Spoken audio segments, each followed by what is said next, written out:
Hey, Stan.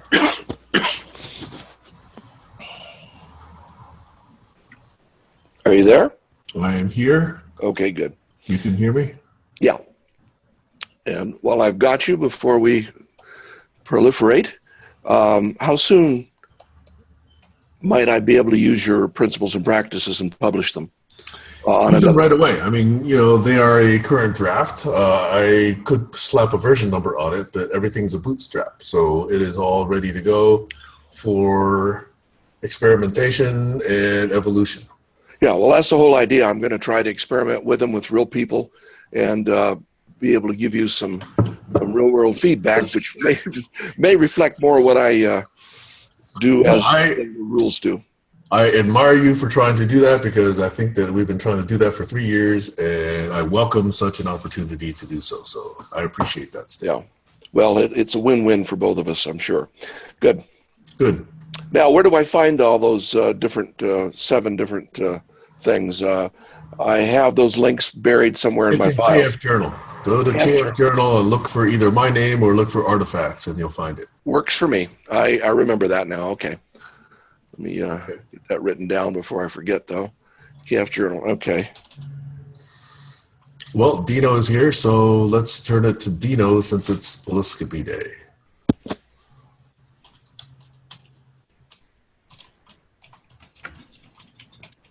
Hello, all. Hello. Hey, Froda. Hey, Dino. Can you hear me? Good morning. Now I can hear you, but I only see the top of your head, Dino. Better now? Okay, yeah. Could you hear me good? There he is. Good morning. Hello, hello.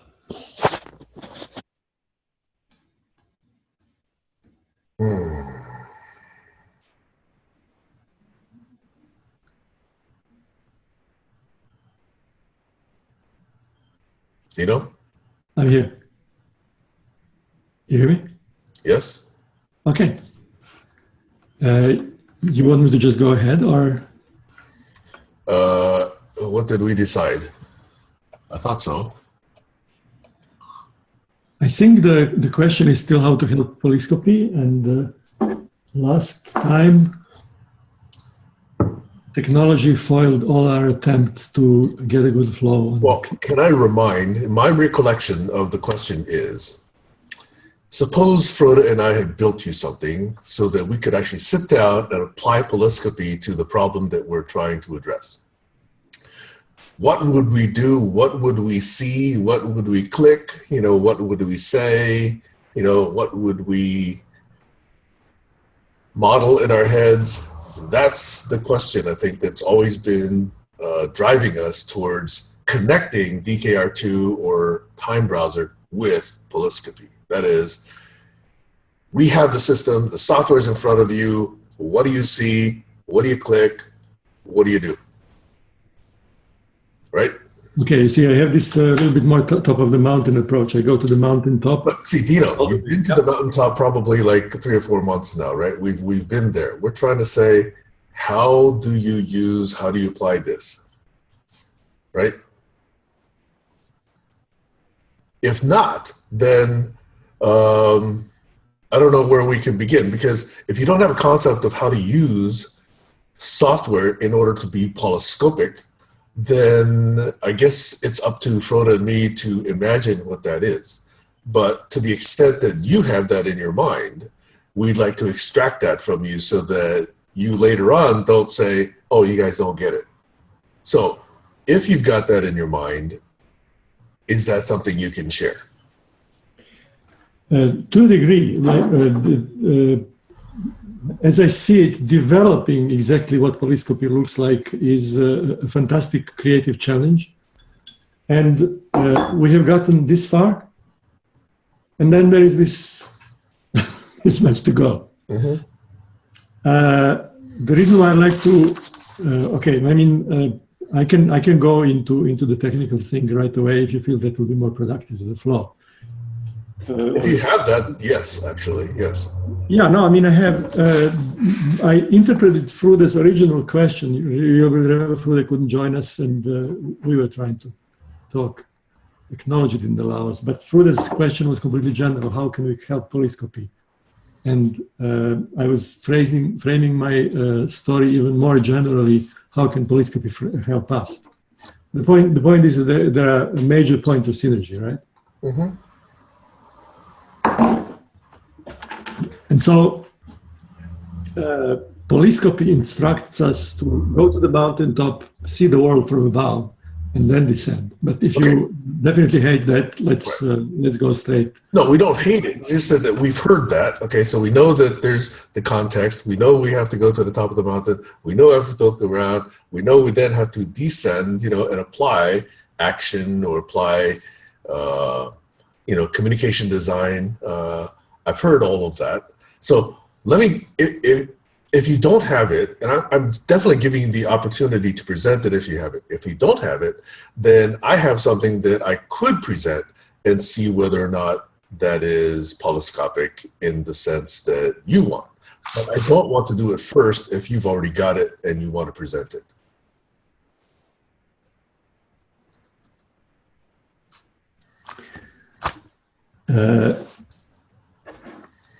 I don't know, the essential challenge for polyscopy is exactly how to communicate these top of the mountain views. I was going to say conjecture, actually my experience over the past 20 years or so is that it's immensely difficult to communicate the top of the mountain view. And also it's often, when people think it's communicated, what actually happens is that people take bits and pieces and put it into their own frame of mind, into their own worldview, which may be totally different, and then say, oh yeah, I understand, but you actually don't understand. Typically what happens is that people look at, because we're talking about shifting paradigms, right? And typically what happens when you're trying to communicate a paradigm shifting idea. Sorry. Frude, are you? Yeah, 1 second, sorry. Okay, when you try to communicate the paradigm shifting idea, people either say, oh, no, this is already, everybody knows this is because they identify it with something that they already know. Or they say, no, this is just nonsense. This cannot be, because they don't identify it with something they already know. And so, going to the mountaintop and seeing what needs to happen is, for me, the shortest way, actually. Okay, Dino, it's not the shortest way. We've been doing this for a year. I have one question for you. Do you feel that there is any potential for any software to be developed in order for you to help communicate the mountaintop? Or do you think that software is completely irrelevant? No. I feel that not only the software, but the whole methodology, meaning... No. I'm not asking about that. I'm just right now, because we've gone through this for a year at least. Is there any software that can be developed to support the methodology? You could just slow it down, please. Let's be patient. I've been very patient. Is there any software that can support the methodology? If so, how can we develop it? Right. That's the idea is to co-develop methodology and software. What I was proposing is, as a mental image, is the analogy between object orientation as methodology and Simula and then all these other things like Java and so on as particular tools that implement the methodology. Now, if you say, don't tell me about the methodology, just tell me the tools, then you're not being helpful, because that's not how it works. Methodology has to, the tools have to implement the methodology. Yes, of course, Dino. We fully agree with that, and we fully understand that. But these tools you talk about, Simula and so on, they do exist, right? So if you want to maybe split Thursdays, every other one, we talk mostly about the methodology, and then we talk about the tool, that's fine. Because every single time we have this, you start talking about the mountaintop and the hour is gone and we get nowhere. We know the bloody mountaintop. We love you. That's why we're here.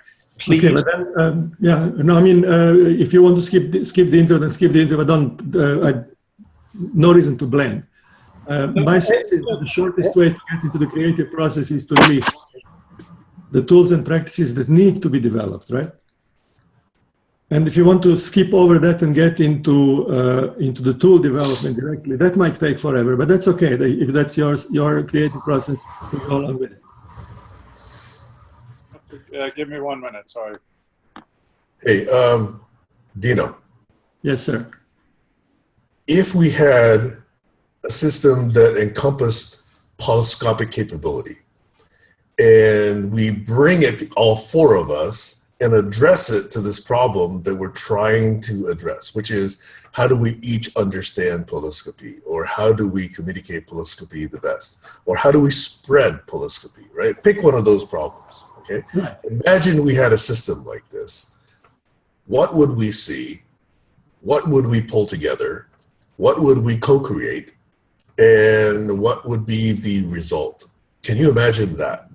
No, but not only I can imagine that, that's the Polyscopy platform mock-up, and I have created slides to show them to you. Not slides. What do we look at? In other words, the slides are not screenshots, right? The slides are still methodology. They're still conceptual, right? They are screenshots and methodology. I mean, these things are inseparable, but in any case, they are screenshots. But, you know, if you want the kind of development where we sit down with user specification and develop the tools, that's not my understanding of how this works. You know, we have to go through the creative process of creating how it works. And I have a mock-up, right? I have a whole idea. It's not complete, right? And so there are still creative pieces missing in the puzzle. But what is exciting is that the puzzle itself is showing, is pointing toward completely new capabilities that the tools can enable. You see this? This is Doug Engelbart in practice, right? No, We're talking about completely new capabilities.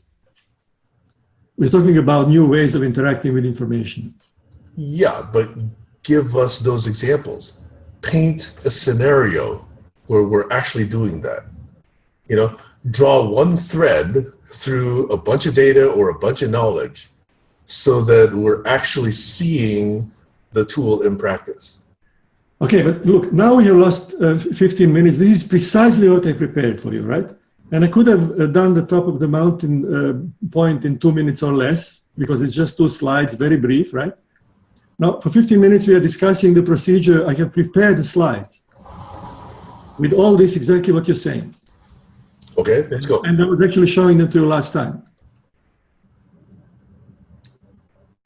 I have the slides in front of me, right? These are the ones you presented last meeting, you're saying? Right. And those are screenshots? Because I saw methodology, maybe I did. Most of them are screenshots. Okay, so there was the context slides, right? Where there were the 4 objects and then, you know, the object in the middle, right? And then you had, you know, who is Copernicus? And then you had various other labels on each of the context slides. But I didn't get that as,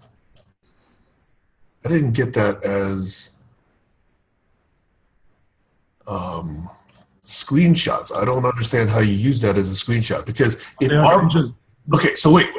In our problem though, in our problem, where we're trying to communicate polyscopy, what would we see? You know, take that screenshot and say, here's what we see. Okay, can you describe that? This is precisely what I'm describing, and I'm illustrating at the same time 2 things, right? I'm illustrating polyscopic interaction design, how it works. And can you send that link one more time to those? Finish the sentence, please, if I can. I'm saying 2 things, polyscopic interaction design and the strategy for communicating polyscopy or making people interested at all in this type of thing, right? These are 2 crucial elements of the design, because we can design software for something strange and different. People won't use it because they're not interested, right? So there is a question, why should people be interested, number 1, and number 2, what does it look like? How does it work? I have answers to both. So number 2 is what we're asking, because number 1, I thought we've been through multiple times. And you asked number 1 just a moment ago. You might remember. You asked. No, we asked number 2. We asked about show how content might be communicated, right? Yeah, exactly. In other words, what do we interact with? You know, what does it look like? What do we do? What buttons do we push? You know, How do our hands wave? You know, what do we say? That, I believe, is number 2, right? That's number 2. Yeah. And in my understanding, we've been through number 1 multiple times.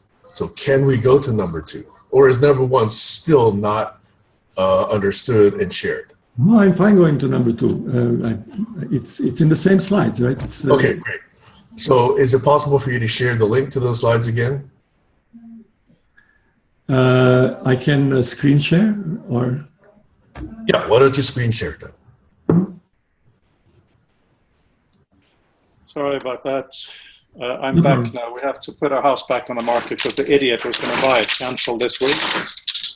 So we had to have estate agents come in. Well, what happened to the house that you were going to buy?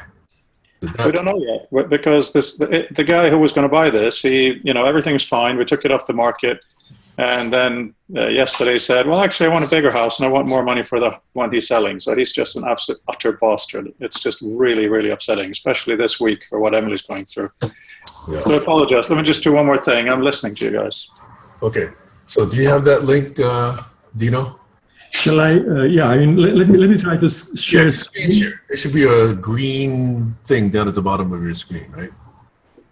Right.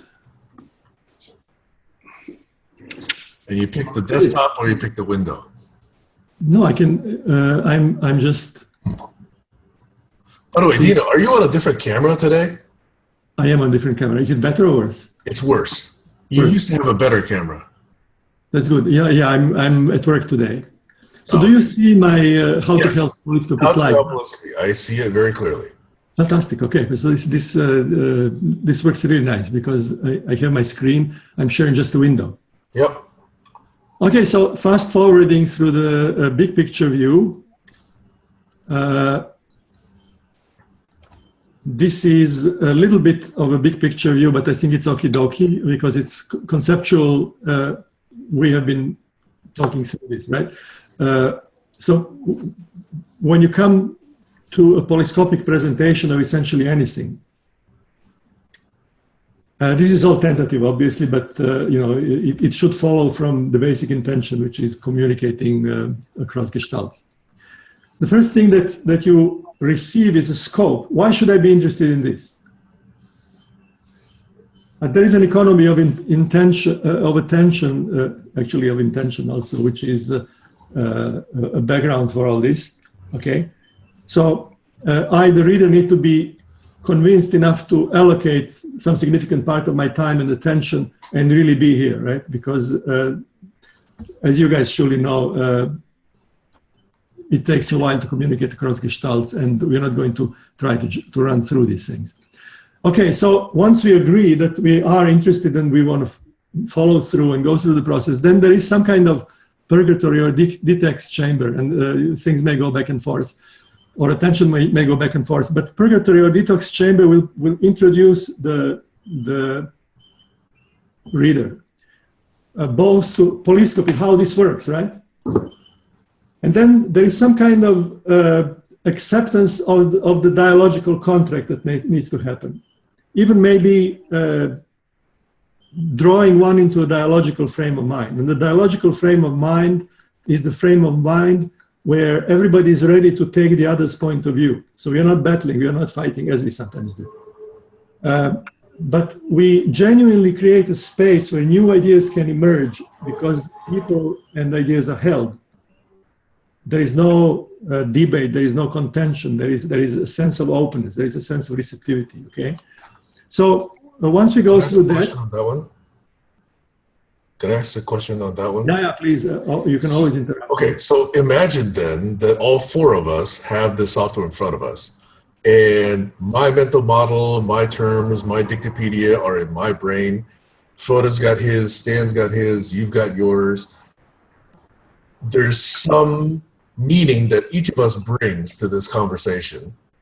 Yes. And in this detox chamber, there's a way to sort of draw the associations or do the mapping, as you say, so that we can understand each other's terminology, you know, mental model, existing paradigm, etc. Right? Would that be what you're indicating by this purgatory detox chamber circle? Not completely, no. The thing is this, the way polyscopy works is at the point of when something is communicated, right?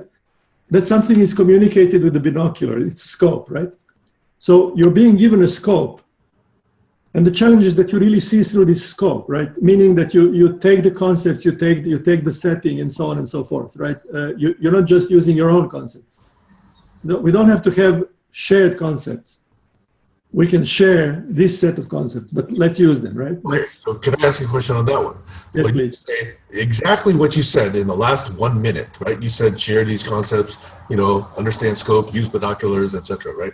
Take that statement and imagine we had TimeBrowser, okay? So we have that 30 seconds or 1 minute of audio plus video, etc., okay? So now I'm looking at that and I'm looking at the word binocular, and I can then link it back to your mental model of what binocular means, or perhaps even what it means in this context or analogy.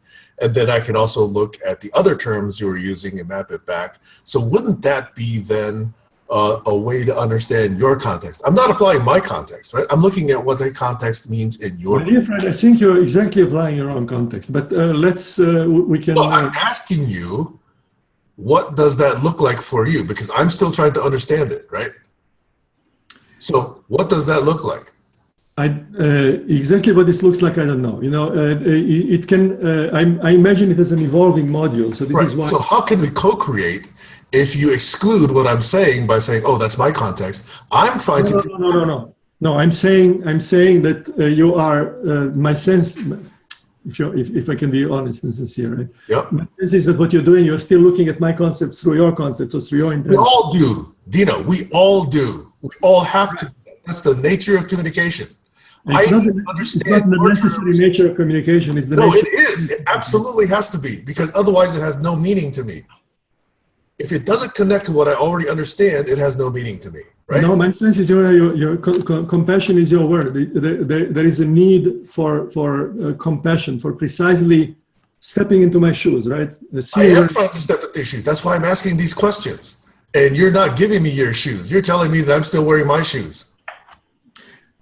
Look, the way this purgatory or this text chamber will work, it's a whole universe of possibilities. From very simple rules, look, do A, B, and C to use this platform, to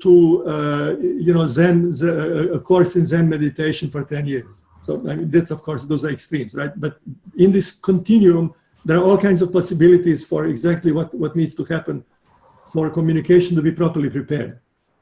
And I'm willing to work on the details, right? But right now, I'm going through a very quick block diagram of how the whole thing is composed. I don't know what exactly is in each of these things. I feel that we're not co-creating if I'm trying to understand and I'm trying to offer ways to co-create. And I understand you're saying that you don't yet have the details. So I'm trying to come up with possibilities. And I feel that you're not inviting me to this co-creation because you're telling me that I'm still wearing my shoes or I'm still using my context, et cetera, et cetera. So I don't feel like we're co-creating even though I'm trying to. Okay. Apologies for negative comments.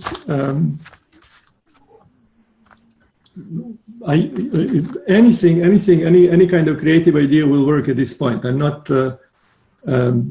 I was trying to offer one. I was only reacting to a kind of a feeling that you were trying to basically see how to apply the kind of things you're working on this, and I'm inviting you to into Dino. co-creative same thing. Stan will do the same thing. I will do the same thing. Jack will do the same thing. It is natural for new concepts to try to connect to old concepts. That's how meaning is established.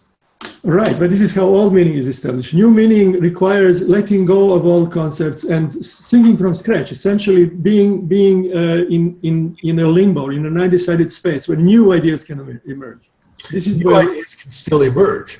In other words, if new ideas come and add new meaning to old terms that I've already used and shift those meanings, that's entirely okay. But you cannot expect that I or Frode or Stan completely abandon our existing context. That's not realistic. Okay, it's not realistic. Let's try to live with the existing context and see if we manage to communicate. Because, look at yourself. You yourself don't abandon your own context when you're talking to me, right? I try to abandon my own context every morning when I wake up. Trust me. But you don't. Regardless, let's not argue about this because we won't get anywhere in the whole day today. No, it's fundamental. If you say that this is necessary, then I don't even see how we get started. Creativity requires abandoning whatever presuppositions, concepts, things one has, and just looking, basically being in the creative space, in my understanding.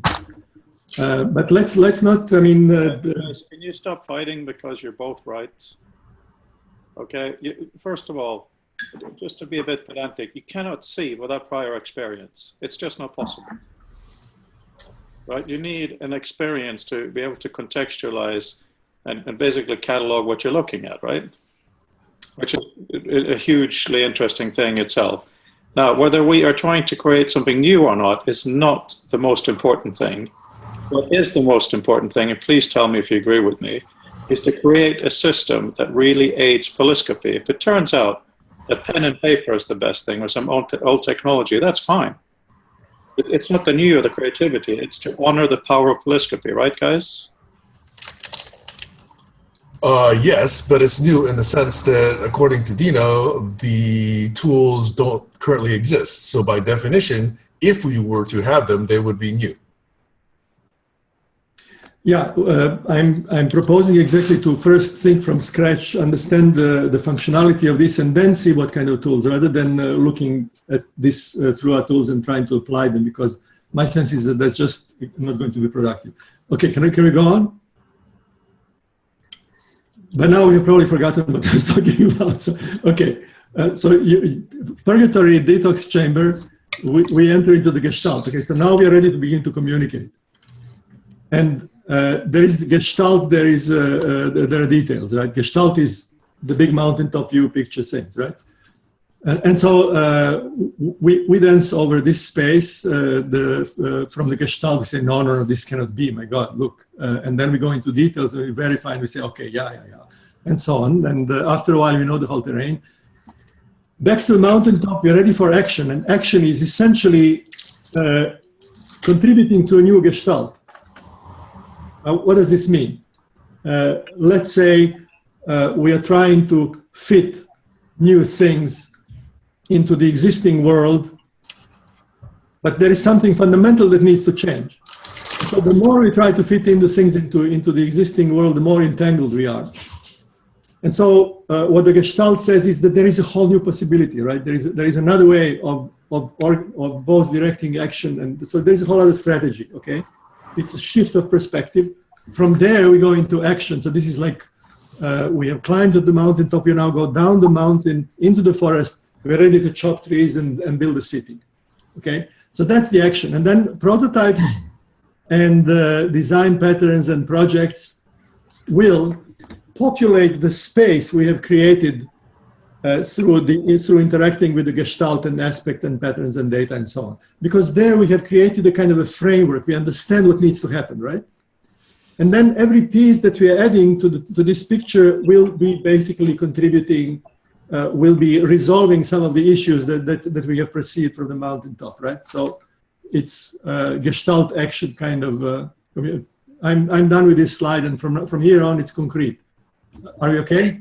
I have two problems with this slide still, and they're crucial problems in my mind, okay? So if I can't get past this, then I think I will be no help to you, okay?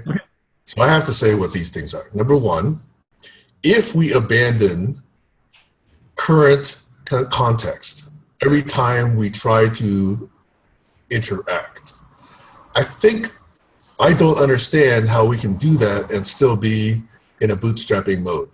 Bootstrapping says we are taking iterative steps. We're building on what we did yesterday. And if we're completely abandoning it every time we come together, then number one, I'm having trouble understanding how this is bootstrappable. That's problem number one. Problem number two is this green, pink, gray sequence looks very linear, and it's a one-to-one kind of relationship. So the way I hear you speak and the way that this is depicted looks like there's a detox chamber, there comes out one gestalt, then there comes up, one action. I think action is not meant to be singular, but gestalt, it appears to me, has always appeared singular in your mind. And so I'm wondering how, if we have, let's say, just the three of us without you, let's say Stan, Frode, and I got together and we tried to apply this process, potentially we come up with a different gestalt. And so I would then say, oh, well, we have the same context, we're starting from the same world, but if we add Dino to the mix, now the gestalt looks different. So to me, it looks like there's multiple different detox chambers, there's multiple different gestalts, there's multiple different actions that derive from each of those. And to me, that model works. But if you restrict it and saying, no, this is the mountaintop, don't go there, this is the mountaintop, then I have a problem with this.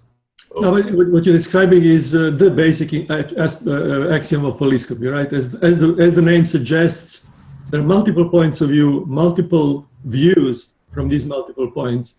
All of them can be different, right? So there are for sure multiple gestalts, multiple courses of action. So what's then the point of communicating a single gestalt, right?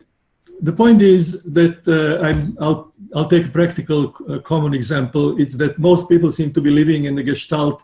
Everything is for the best in the best of all worlds, or everything is for the better in the best of all worlds. The business as usual works. And then there are these people who are trying to communicate a gestalt. No, change is necessary. We are going to end up in deep trouble. So, the gestalts coexist. But a gestalt, a scope is like looking at the cup from a certain angle, right? So if you want to see if the cup is cracked, you look at it from all sides. You look from here and from here, right? And somebody may say, but look here, it's cracked, right? And you say, no, from my side, it's not correct. Well, this is what we are talking about, right? We're talking about that sometimes it is important to see a gestalt, even though it differs from the gestalt we are used to. Even though there are multiple gestalts. So can I pose an example? Yeah, but hang on, Sam, before you do that. This is probably the key discussion. We maybe somehow highlighted as such, because in a way, it seems like you guys are arguing. But of course, you're not arguing. This is the actual design, because there is. I know I see you, Sam.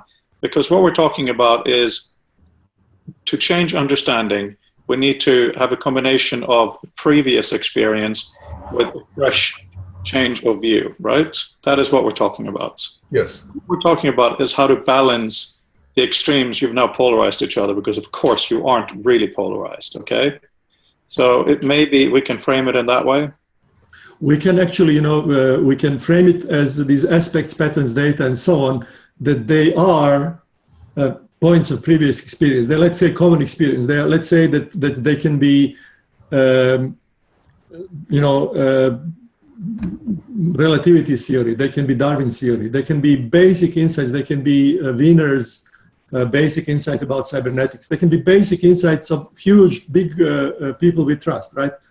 Which, when combined together into a pattern, tell us something that we didn't see before.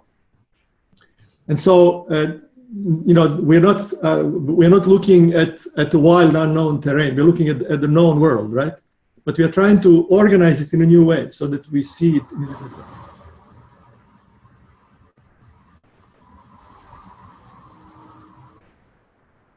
You agree with that, right, Sam? I do. In fact, I was going to propose an example to see whether or not this might actually reinforce these ideas that we've been talking about. May I present that example? Please. Okay. So as you know, there's this phenomenon in the US called the four-year election. And there's this group of journalists called the mainstream media. And that mainstream media has been piping us all kinds of data about how Clinton is the most experienced and this is the right time for a woman to take office and she's got the ability to get things done in government, blah, blah, blah, right? If you step out of mainstream media and you look at people on the ground attending rallies, then you can see that, there's maybe 200 people, I'm listening. Yeah, I'm just reaching out for a book, but just speak. Okay. And you can see these pictures where there's 200 people in a rally for Clinton, and there's 20,000 people over here in a rally for Bernie Sanders. And around the country he goes, and he's about to hit 1 million attendees at his rallies, where that has never before happened, especially with Clinton, okay? So if I look at the detox chamber, one example could be, well, one way to detox is to go beyond the mainstream media and to look at these alternative sources. One is also to look beyond the superdelegates, which is this, non-democratic notion that's being shoved down our throats and really nullifying one person, one vote, okay? So that to me is a detox chamber, which then allows us to get to a different gestalt, which could be, the system is rigged, or, the Democratic Party is actually funding Clinton, or, this is not truly a one person, one vote democracy.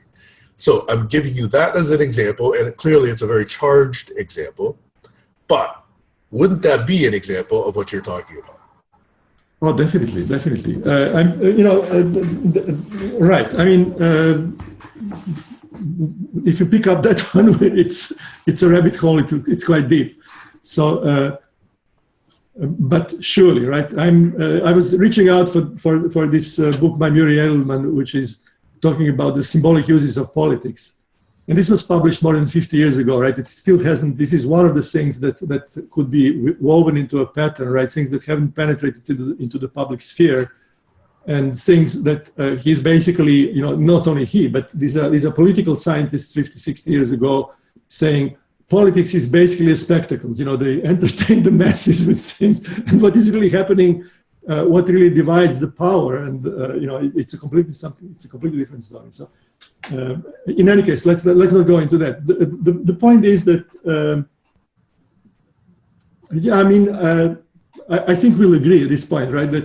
That essential points are not communicated, like Muriel Edelman, right? And then gestalts can be arbitrarily manipulated, not necessarily consciously, right? Well, it could be conscious on someone's part. Like, for example, if someone is controlling the information that actually reaches the populace, then the gestalt is actually being manipulated, right? I mean, there is surely quite enough of conscious manipulation. But on top of that, there is this whole Bourdieu story, which, but these are all rabbit holes. I'll be happy to allocate some time, but let's go through this, because guys, you're going to blame me one more time that we stayed in the abstract and I never showed you the details of the interaction. Well, I'm asking these questions because they help me understand. So you got across one objection, which is my number 2 objection, which is that, yes, there are multiple detox chambers, there are multiple gestalts, therefore there can be multiple different action plans. And so by that conclusion, the fact that, we have these pronouns called mine, yours, his, theirs, ours, hers, is natural. And I don't agree with that. I'm learning Buddhism. I have been learning Sufism for a long period of time. All of this is about exactly abandoning that kind of point of view. And so the future may be just something else. I'm not buying that this is human nature. I think that this is human nature that has been imposed on us through socialization. Let's not discuss these things, because they are... No, I'm not talking about it being human nature. I'm just talking about it. Just look at the fact that you do accept that each one of us has different context, different experience, different knowledge. And that difference is enough to generate differences in our detox chamber and differences in our gestalts, right? Isn't that a natural conclusion? That's, of course, that's the baggage we carry. This is something we have to deal with. It's right? Not baggage. It's the way things are. How much this is the way things are, this is debatable. Look,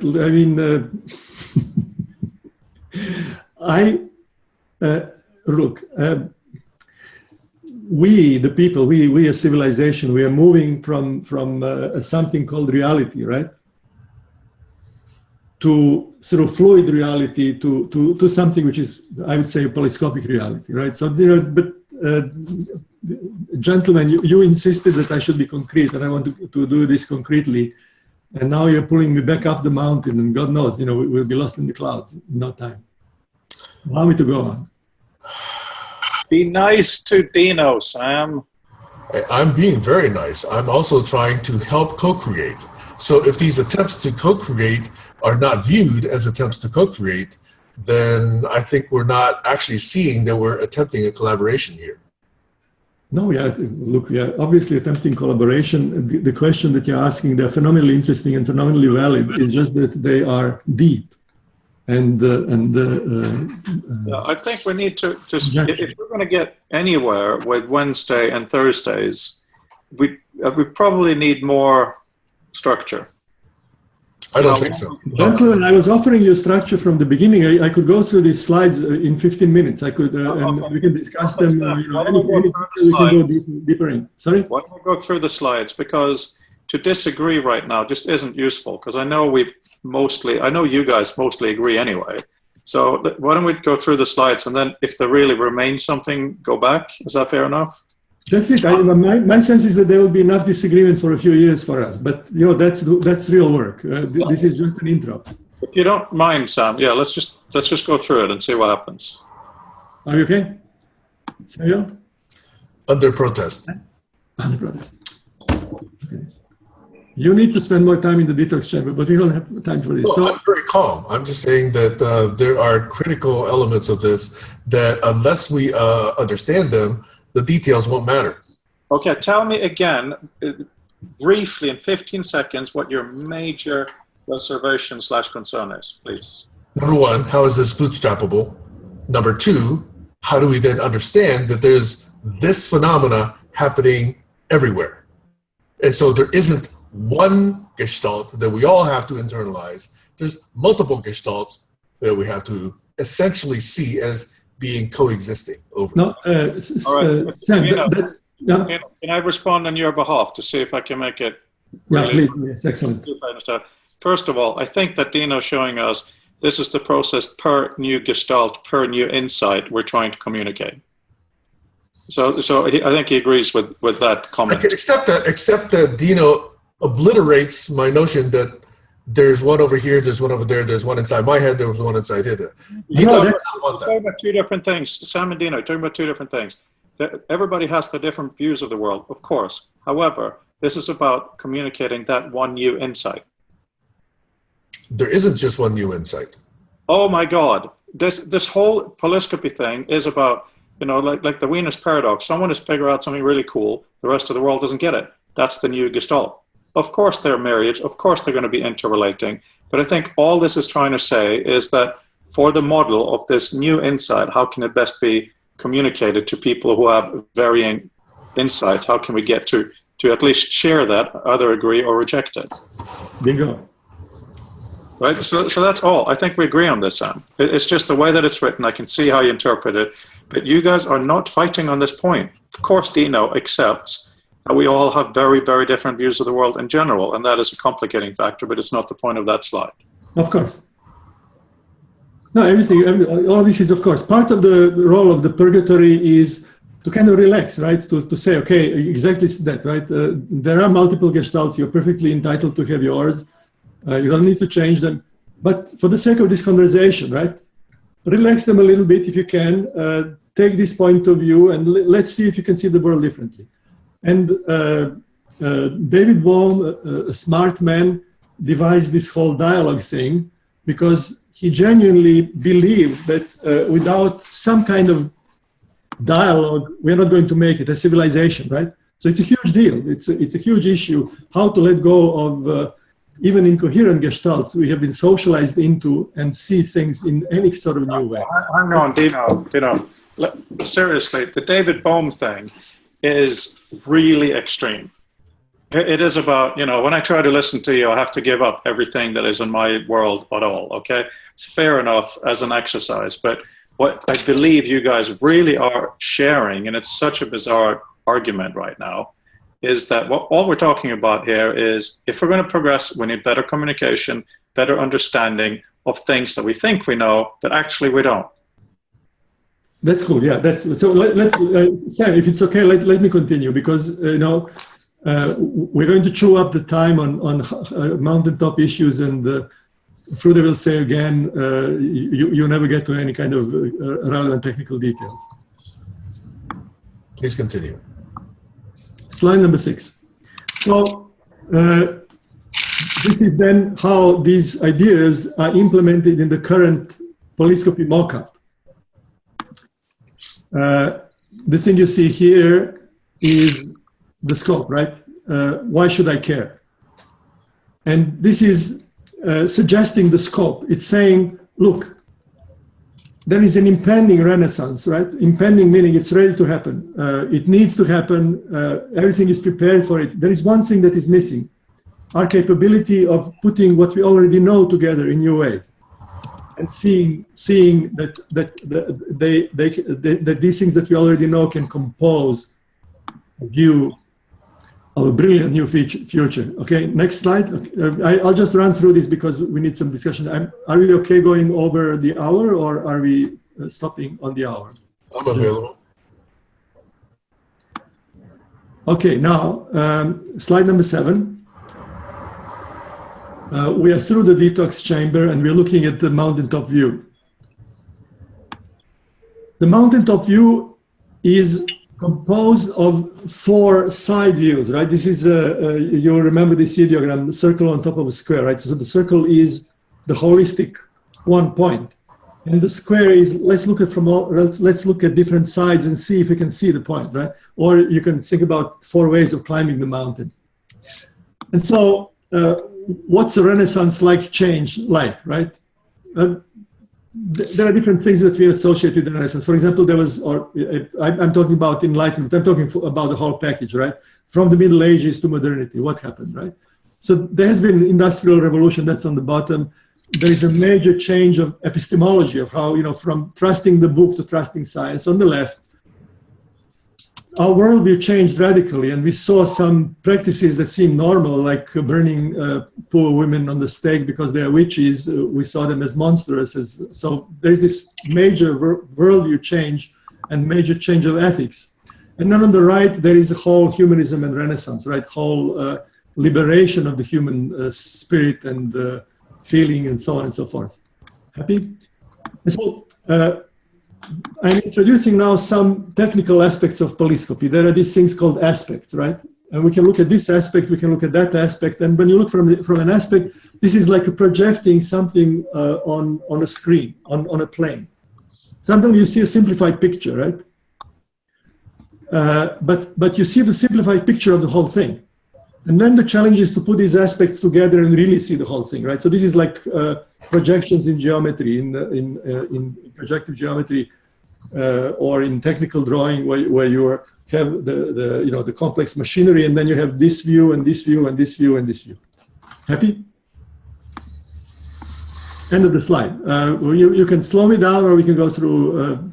Up to you, gentlemen.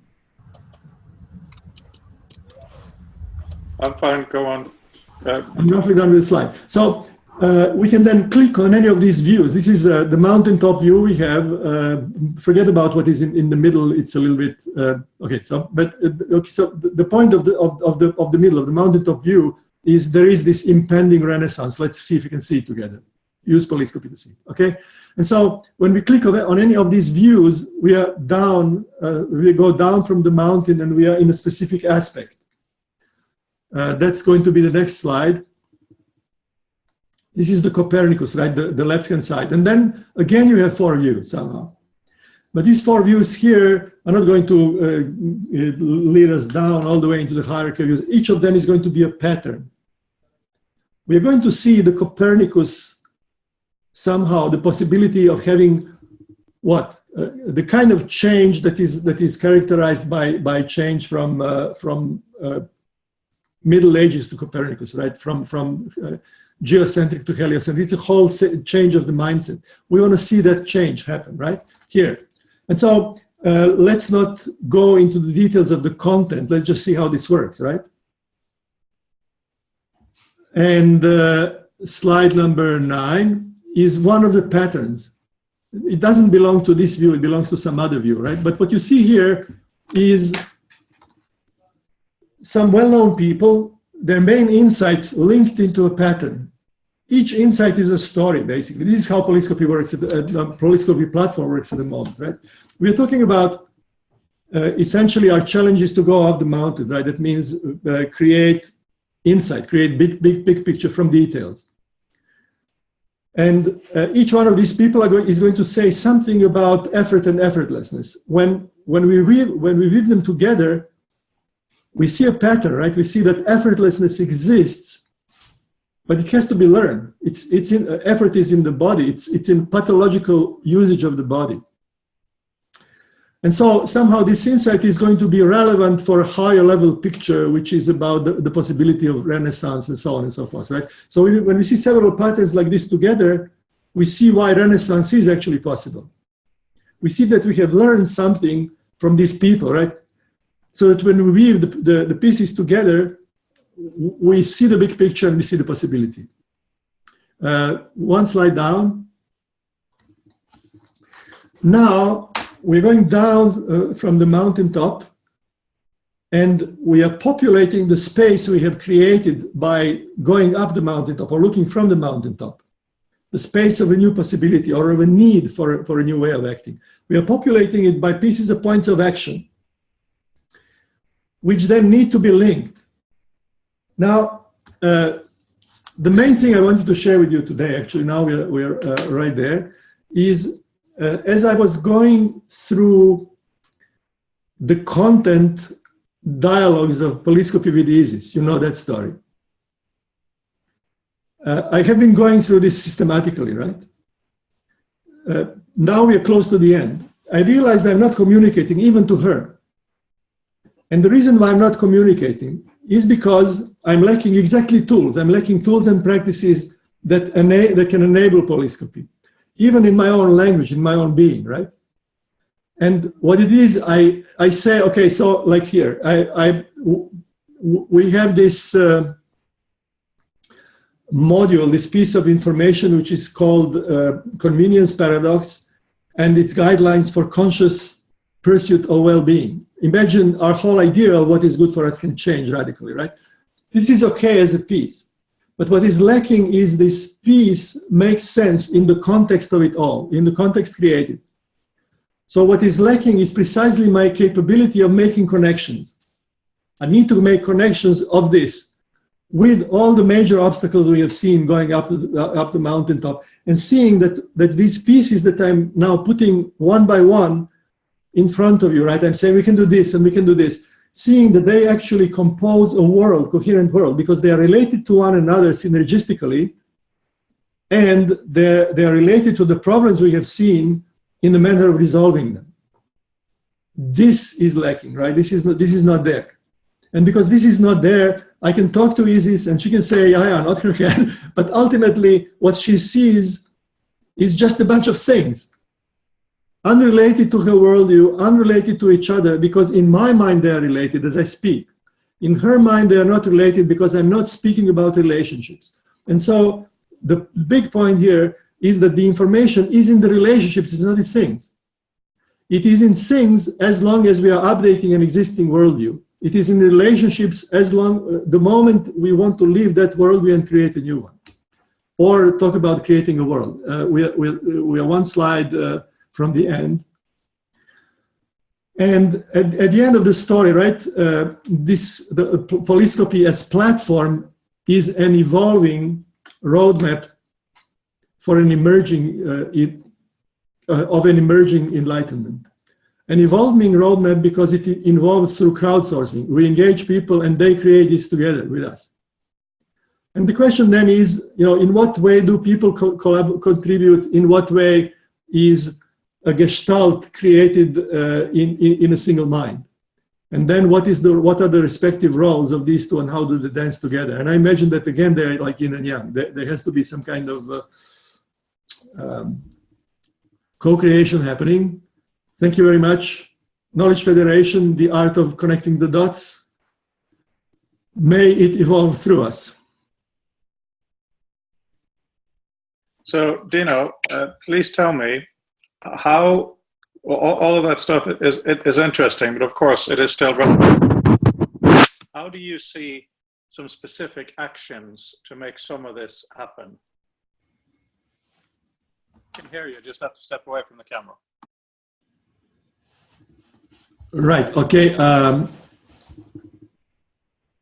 I would say that we can engage concretely and practically in polyscopic interaction design.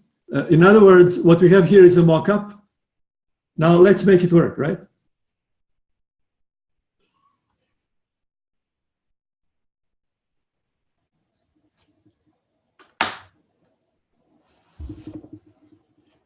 Sam, any thoughts or?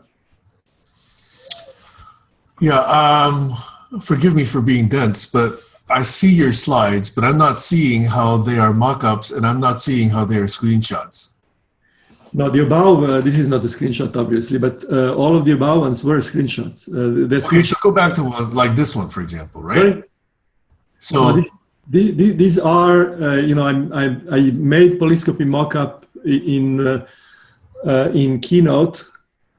So it's HTML, all right, but it's HTML created from Keynote, and this is a PDF created from the same Keynote. That's fine. Okay, so imagine that this is a screenshot when you're looking at this particular problem, right?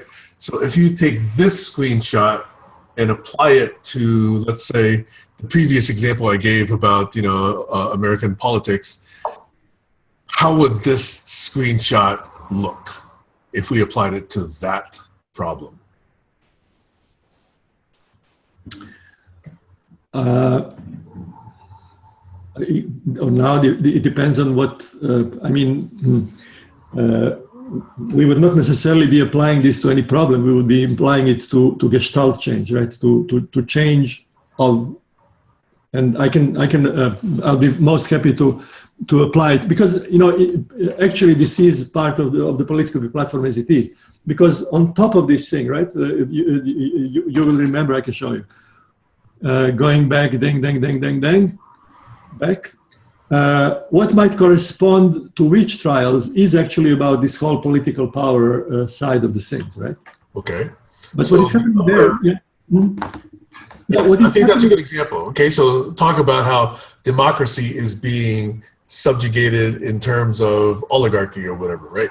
So let's talk about how this particular screenshot would look given the paradigmatic shift that I described earlier.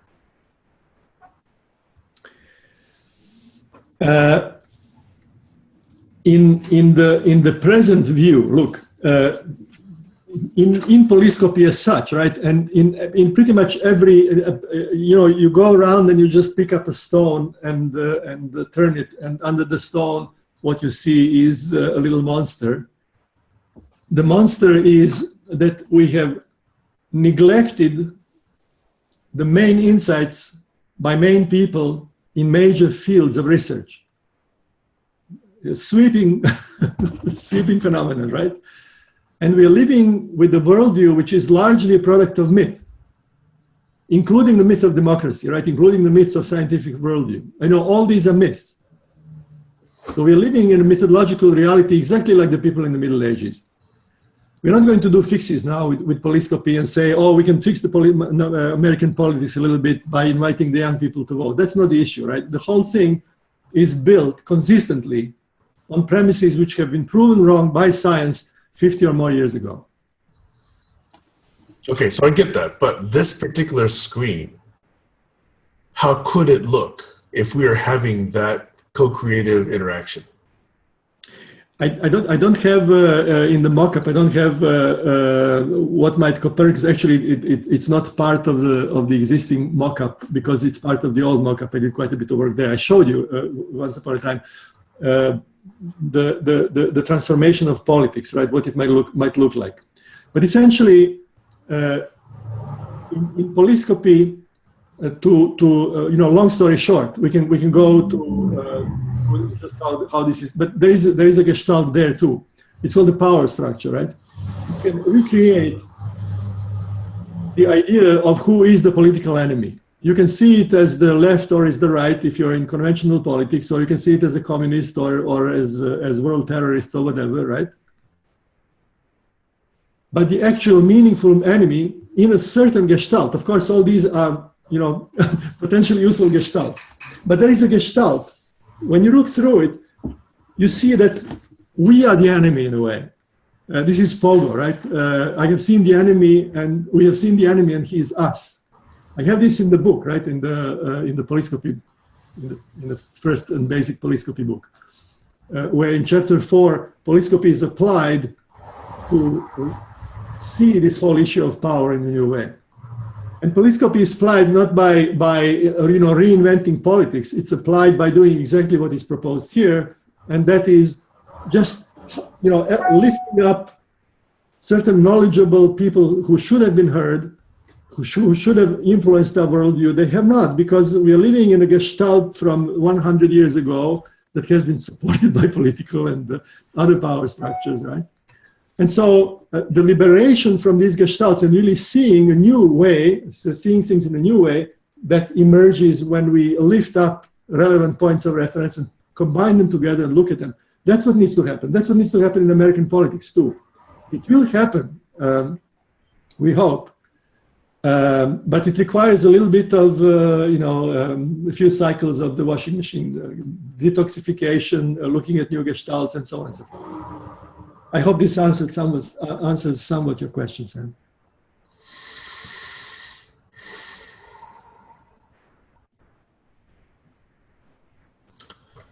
I think some of that is happening, and it's happening without us. And I'm trying to see how it could happen better with us. That's it. And especially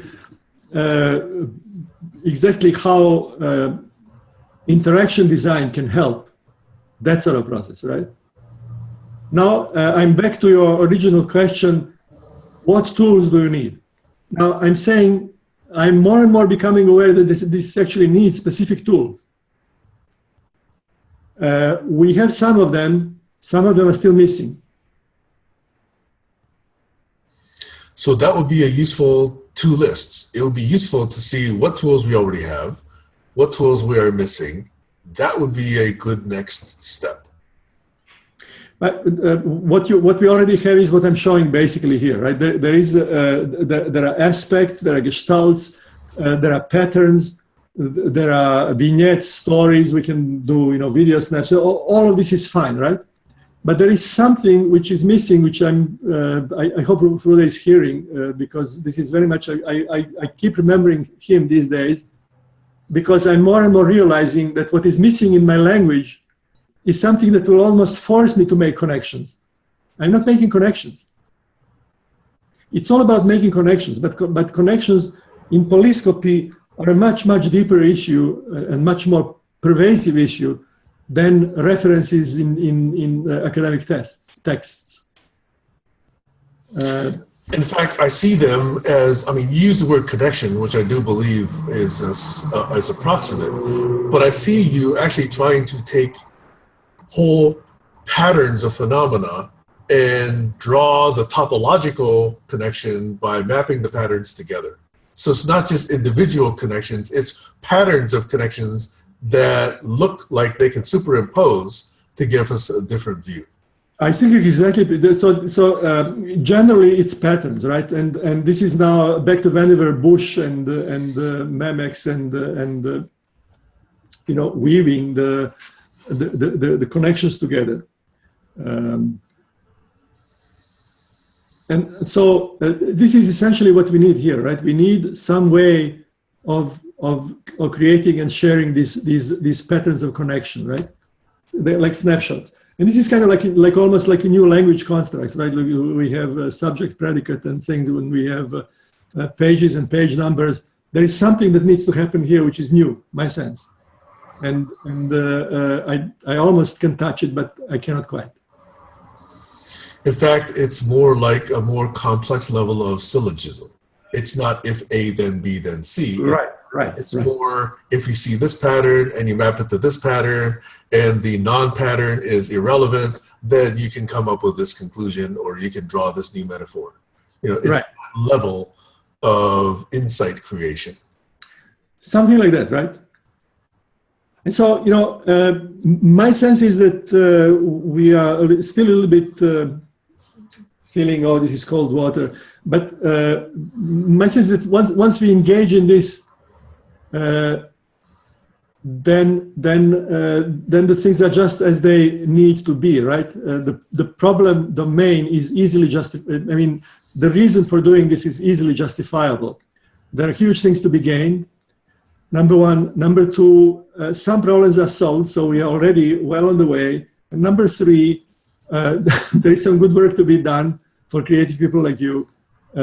You know, it's not implementation, it's actually creation and implementation.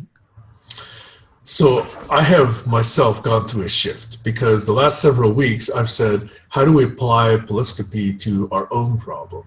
And that got into multi-level references, and it looks like we're talking about here, but we're really talking about this. So that got too confusing. So I'm inviting us to shift and saying, rather than applying polyscopy to ourselves and our own communications, can we apply polyscopy now, let's say, to an external third-party problem that none of us are actually deeply engaged in, at least apparently?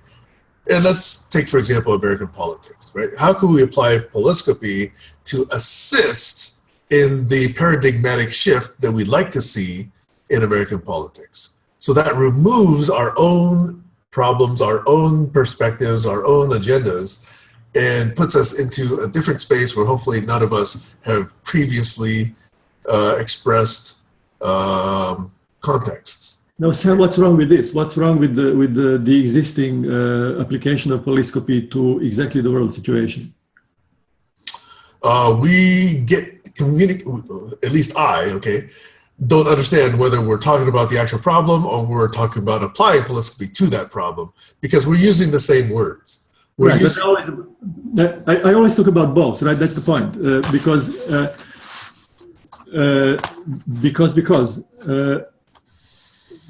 the trick is, you know, this is a kind of an ideal application of polyscopy. Ideal because we don't want to solve problems. I don't want to solve problems. I want to shift paradigms. I deeply don't believe in solving problems in the existing paradigm. Other people can do it. It's necessary, probably. You know, we can't just shift paradigms. We have to live day to day, right? But it's not my job. And so somebody has to take up the job also of shifting paradigms, because business as usual is not getting us out of the problems. It's really just creating problems. Okay, so how can we lift ourselves up from the jungle of stuff, including American politics, and really see a completely new way? Okay, I know this may sound philosophical, abstract, or something or other. In my mind, it is the most practical thing. It is something we, the people, have to do today. Okay, Dino, first of all, that is an extremely non-Engelbartian way of doing it. It called his company the Bootstrap Institute for a reason, okay? Do we need massive paradigm shift? Yes, of course we do. But if we don't acknowledge that we have to start with the current paradigm, we have nothing to stand on. To move towards what you're saying, I firmly agree with, and that's what I'm here to support. That we really have to acknowledge the current, and then we have to build a bridge to where you're going to completely just start a new way of thinking. I don't think that is mathematically or humanly possible. Further, this is all about bridge building. I don't know what for you means. Why did you make that strong statement that you don't want to do this within the current paradigm? No, what I'm saying is I don't want to solve problems within the current paradigm, because I don't, you know, I'm saying other people can do that. It's probably necessary. But there's something else that needs to happen. That's the shift of the paradigm, right? We need to see the world in a different way. And that's, for me, that's the solution to American politics and all other basic problems like that, right? I don't want to deal with the details of it because I find them boring. I'm not interested, right? I find them, you know, if the whole mindset is the product of unconscious mostly, but also conscious manipulation, and I don't want to be part of that, right? Let's create a world that makes sense. And for me, the world that makes sense is the world where we have taken into account the good knowledge, the good insights that people have been creating for the past 100 years or more.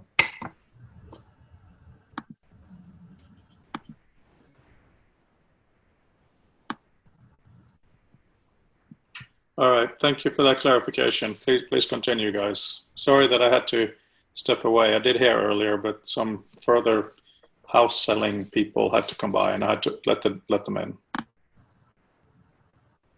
I wanted to interject just to say goodbye to you guys. I'm going to have to run here. But I would put forth a framework for thought, and that is simply this.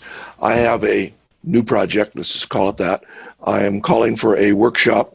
The invite goes out at the end of next week. By the time that invite goes out in my website, I need a set of principles and practices, rules to follow, and so on that pertain to how we perform as people that don't know each other as we come together. Is there anything that can be drawn from Polyscopy right now that I might interject into the write-ups that help frame how people are going to interact with one another at the end of next week? It doesn't sound like we're quite there yet, so I'll be looking forward to that content as it evolves. But I do need to run, and I want to say goodbye, and I want to thank you very much for all the efforts that you're putting into it. Stan, thanks. I think this whole detox chamber dialogue attitude and so on might be helpful, but we don't have any text ready for that. Okay, thank you, Dino. Take care, guys. Bye now. Actually, Stan, before you leave, yes, I'd be very curious to see whether or not, given this presentation, is it possible, given this remark from Dino, do you think you could write up a paragraph or so that explains the detox chamber and applies it to your workshop?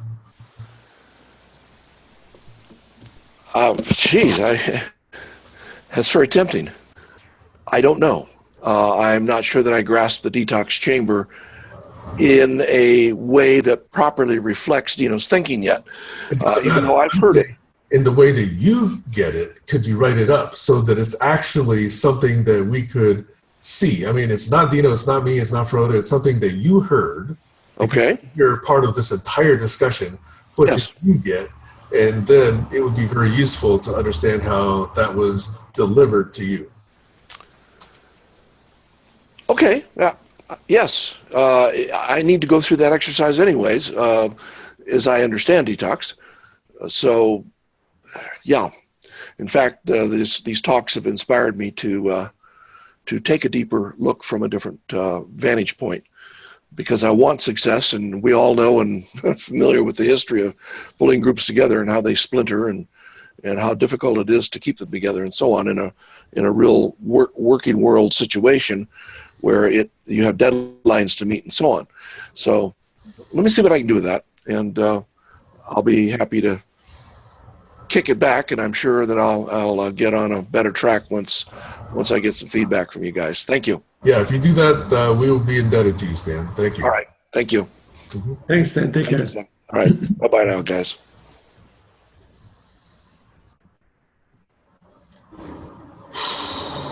Gentlemen, what's next? Where are we? Are we at the stopping point, or are we... Well, at 7:14, we could be at a stopping point. I still have the questions that I have been suppressing that we could bring up next week. I'm fine for a moment longer if you have interest and energy and desire, or we can continue next week as you like.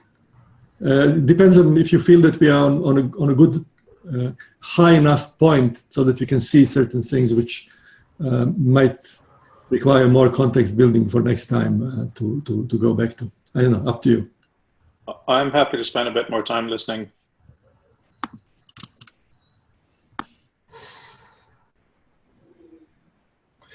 I get the sense, though, that once I express these questions, we'll probably go on for more than just 5 minutes.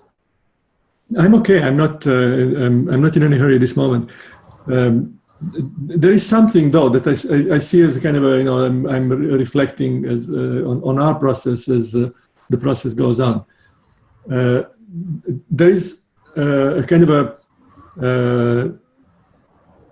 there is a pattern of trying to apply polyscopy to existing patterns, to existing situations. It is as if you see what the people are doing, and you're saying, okay, so here this might apply, and here it might make a difference. But I'm inviting you, gentlemen, to consider this this alternative, right? The alternative is Doug's capability hierarchy, and saying, what is the capability we really need to augment? What is it that people might need to do that they're not doing already? And lo and behold, right, there is a capability which is high-level sense making and using high-level sense in order to orient action. Now, what is the alternative to that? The alternative to that is looking at what people are doing already and basically servicing that. That's what I call the homo ludens phenomenon, right? And the basic contention is that we have been virtually forced into homo ludens mode of operation because we don't have the high-level view. We never really learned how to create it. Or whatever means of creating high-level views have disappeared with the Bible and with the myths and so on. We haven't really been able to recreate. And so that's what this is about, right? It's about substituting, providing a capability which is as basic as air and water and rice, right? Which we have somehow lost. So let's look at what people are doing out there. Let's see if we can really provide this little thing.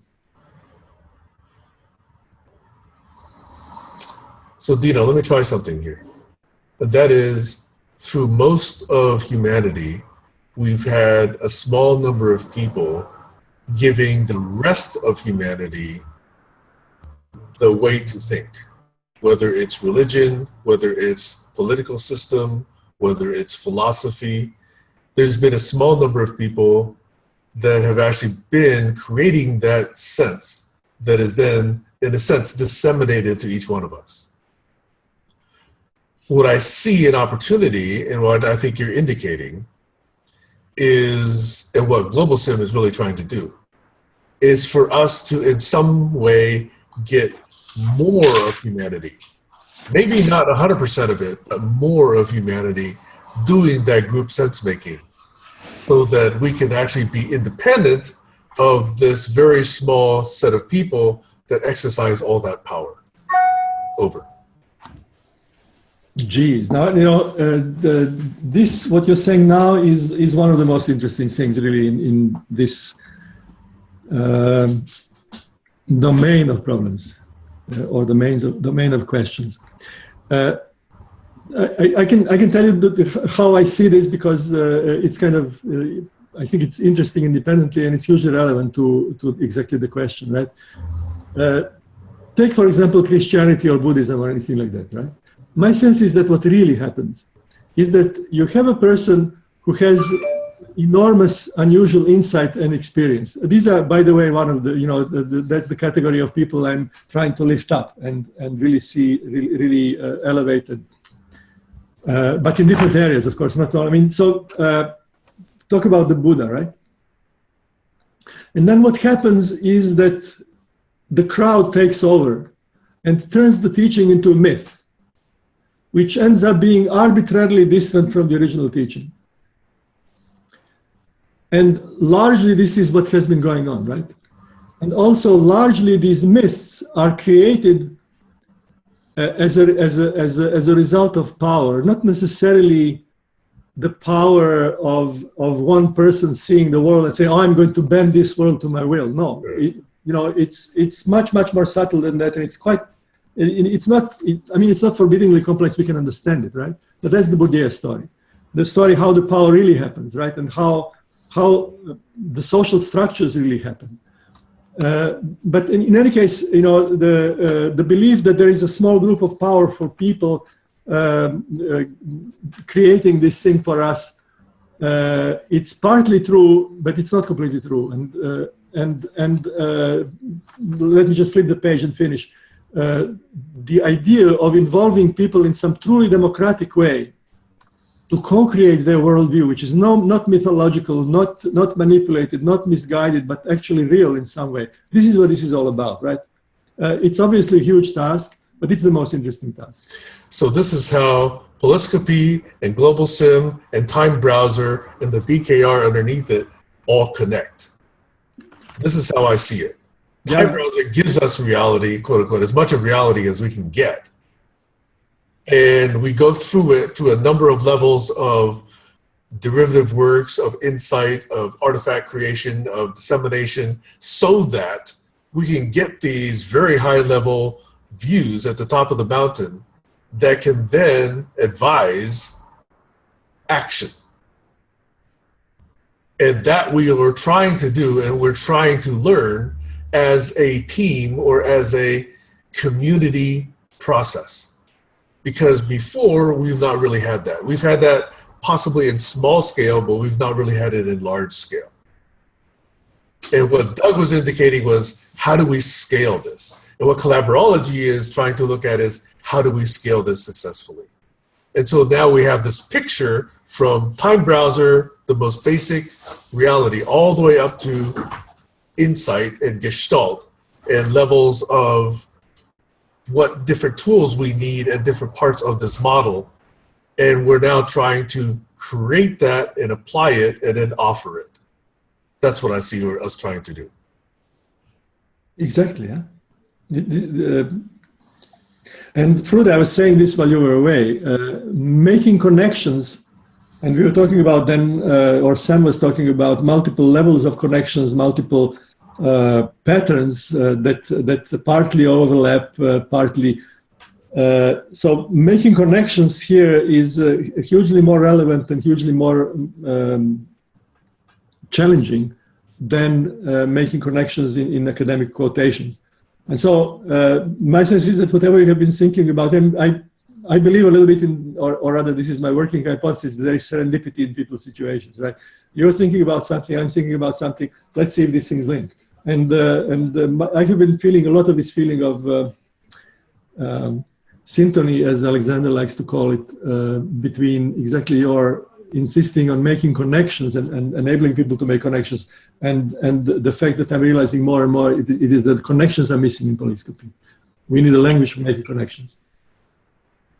That's, of course, nice to hear. Now, the reason I talk about citations is purely marketing. You know, what I'm interested in Something is... happened to your microphone, by the way, Frode. What's that? Something happened to your microphone. Oh, hang on. Yeah. Can you hear me now? Yes. Okay. Yeah, when I talk about citations, it's really a marketing thing. Because what I'm really interested in is really deep linking, deep connections, rich connections, properly annotated. I'm not talking about just boring academic citations. That's just a way to help sell it to academia. You know, I want to fulfill what they need, an author. But of course, we need to do much, much, much, much more than that. So it's, you know, I'm not in any way bound by it. It's, and you know, the word citation, to cite something, just means to bring it forth. It's beautiful, original language that we can use. This is great. You know, the way I understand also the evolution of topic maps was that in the beginning it was kind of like citations. It was back of the book index and so on, and it was topics that were the prime object of attention, and then you were connecting topics, all right. And then they realized that these connections, that they are actually first-rate citizens, that they need not only identity, they really need attention that was earlier allocated to things. And I'm more and more realizing that connections here need to be first-rate objects that have identity, that are talked about, that people are encouraged to create, share, and so on and so forth. I would just respectfully like to tweak that a little bit. Can I, Dino, or am I really interrupting? No, I'm finished. I'm basically repeating myself.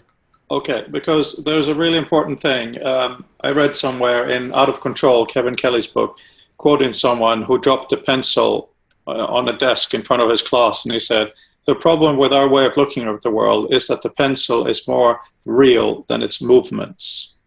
Mm-hmm. Yeah. So I would say that, yes, connections are important, but I would say that the absolute base in the universe is interaction. And a connection is a type of interaction. Of course. The thing is, this is a very significant and very interesting part of this whole Renaissance scenario, right? It will turn out, and this is actually part of the political story for some reason, right? It will turn out that our very language is tuned to sharing a reality picture.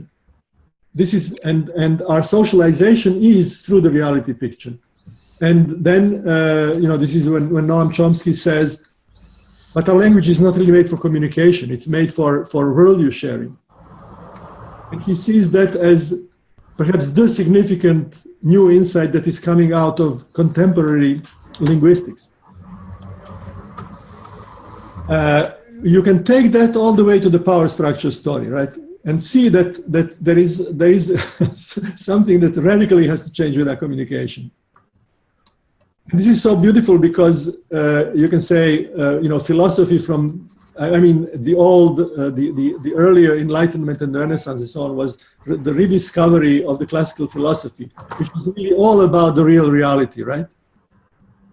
Yeah, I mean, this is a nice moment to also highlight.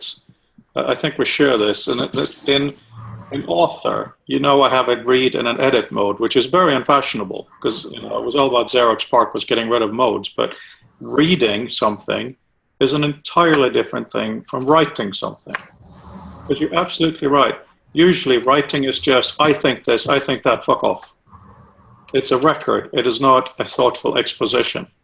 So I really think that hopefully we can agree that in Polyscopy, we need to provide tools, methods, perspectives to aid in thoughtful, clear, connected authoring, which is entirely different from writing, and reading. And reading is equally as active as authoring. I know we agree on all of this, but just to underline what you just said. Yes, and I definitely, and I would say reading and making connections is still participating in the ecosystem. So there are some kind of shades of gray that happen here, you know, in the degree of how much we are receiving information, how much we are contributing. I think that these two modes, they interplay with one another, right? But I also agree with you that that if I'm authoring a document, I'm an author, and if I'm reading, receiving, there is a shifting of gears that needs to happen. Yes. You know, so the question is, maybe for the end of the day, where are we taking all this, and where do we want to take it, and you know what really wants to happen, right? And so practically speaking, I don't know, maybe I can let you propose, or I can propose as you like. What you know, what's the deal? Because ultimately, I think we want to be professional and really do something meaningful.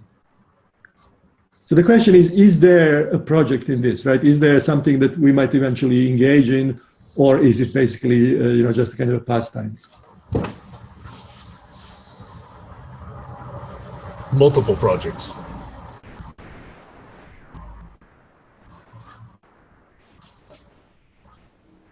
Because given the model that I see after today's conversation, I see TimeBrowser, I see Dictipedia, I see GlobalSIM, I see GlobalViz, I see topic mapping, I see multiple different annotators, I see analytics, I see visualization, I see authoring, I see reading, I see dialogue design, I see presentation design, I see knowledge chunking. Those are all methodologies, and they all can be assisted by tools, and they can all be parallel projects, in my view. So, this is great. Are you? How much are you familiar with Collaborology that the brothers are making now? I went through their presentation. It was a good outline. I saw that they are still in the methodology stage, and I know they're probably thinking about tools, but I didn't see much in the document that I was reading about the tool itself. No, they have a tool. They you know, they have, it's like somewhat like debate graph, right? They can show things on the screen, and people can interact and create. I mean, it's positively a tool on the web. Mm-hmm. But there's something else that the reason why I'm mentioning this, right, is we need something that has the apps model. I might be meeting Alf tomorrow. This is high on the priority list in Alf and Dino conversation, right? Something that is the apps model, because what you're describing is essentially Collabo framework, as the brothers have, And so different people have different ideas, right? What kind of capability they still want to produce in the overall realm of capabilities. But what is essential is this aspect of OHS, right? DAG, Open Hyperdocument System. Something that makes all these things interoperable, and so that we can combine them together like Lego blocks and create new pipelines, new processes for creation and sharing of knowledge. And so this is in building. It's still chaotic. It's still,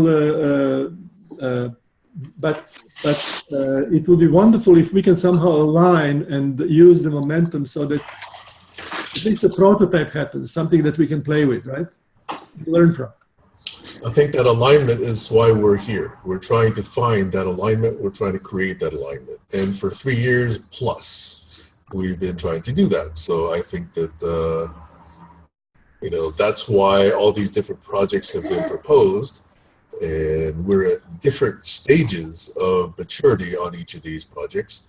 But there is a conceptual framework in each of our minds, but it's unfortunately right now different in each of our minds. And to spend the time to try and get that to a commonality is a question, whether or not we want to invest the time to get that, or whether we want to just say, okay, here's a specific project that happens to be in your framework and also happens to be in my framework, happens to also be in someone else's framework. So let's create this as a project and go forth with that. That's the other way of conceiving about collaboration. Right, but the question, okay, so we have two questions now. Regarding all of the above, we have some immediate objects of interaction. The SETSIG, I have shared, when you were not there, Sam, yesterday, we decided to make a workshop. And the community of impact is one of the items on the workshop. And I shared an email, I sent, you have received a copy of an email. We are creating a workshop proposal which has to be in by tomorrow.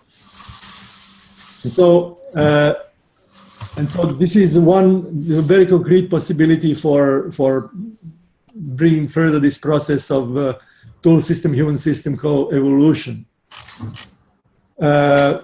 Let's flip the page, right? There is the question of polyscopy as such. And the question is, should we continue with these kind of polyscopy meetings, and what would they involve? Or shall we basically, drop it, talk about something else? Or shall we think about creating something? I don't know. What's your feeling? Where are we now in this process? In the specific. I'm thinking about these days as not so much topic-driven, because I think when I'm appearing on Wednesdays, topics come and go. When you're driving on Thursdays, topics come and go. I'm thinking, and I'm proposing this, and call it a paradigm shift or whatever, it's a minor one.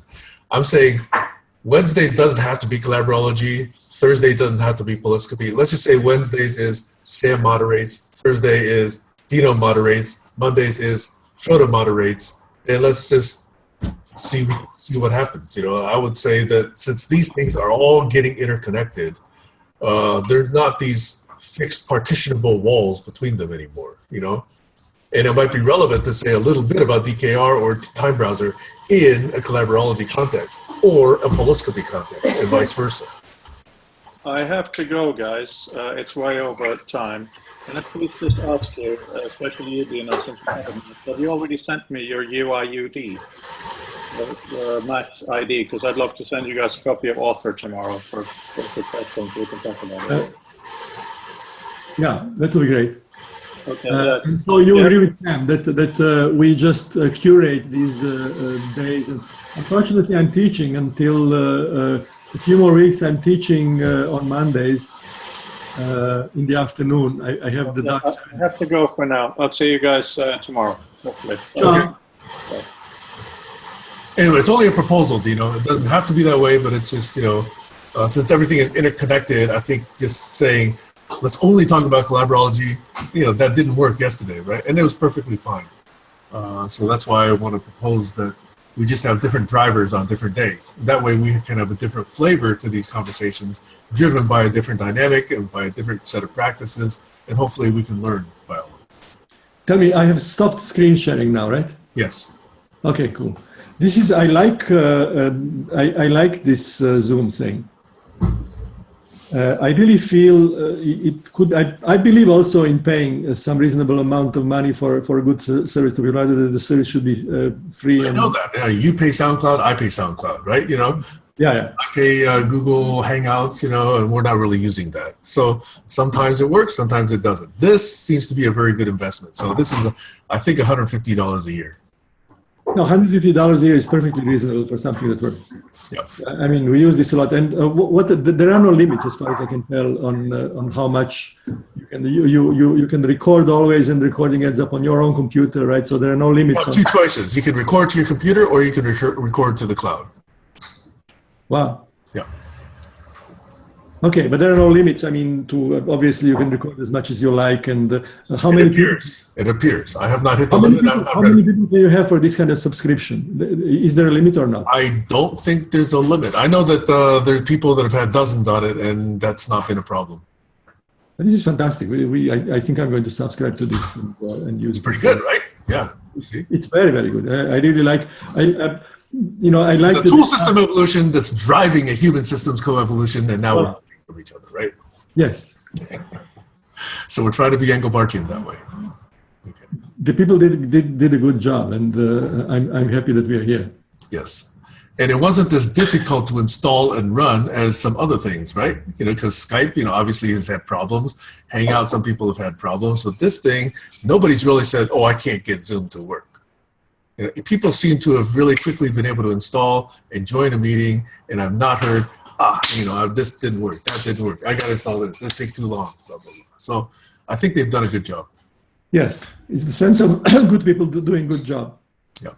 Okay. All right, Dino. I think there's been some key insights that I think have come up today. I still think there's still some residual questions that I'm still having in my mind.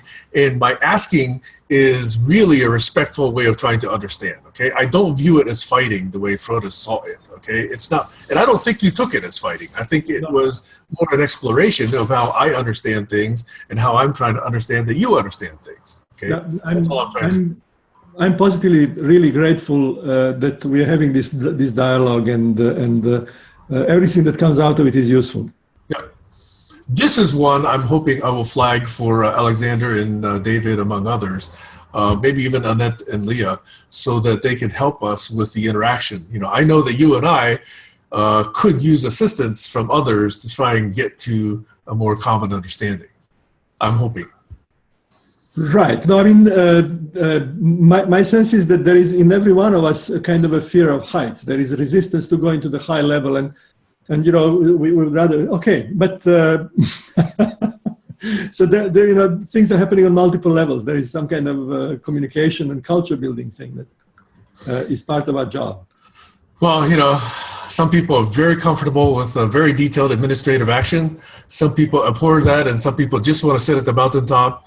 And this spanning of scales of magnitude and consideration is another thing we have to learn how to deal with. Hugely, and I believe people complement each other, right? If everybody was here, nothing would get done. If everybody was here, we'd be in chaos, right? Exactly, but exactly the dance between the two is exactly what is the point, right? Not just two. There's multiple levels here, right? Exactly. Okay. All right. Connection. Okay. Thanks again. I will post this one soon, and I'll post the other ones when I get to it. But I think this one, I really would like to get some other people to help us and get the perspective on what we've discussed today and help us push the envelope on this discussion. Wonderful. All right, Dino. Thanks. Bye for now. Yeah. Mm-hmm.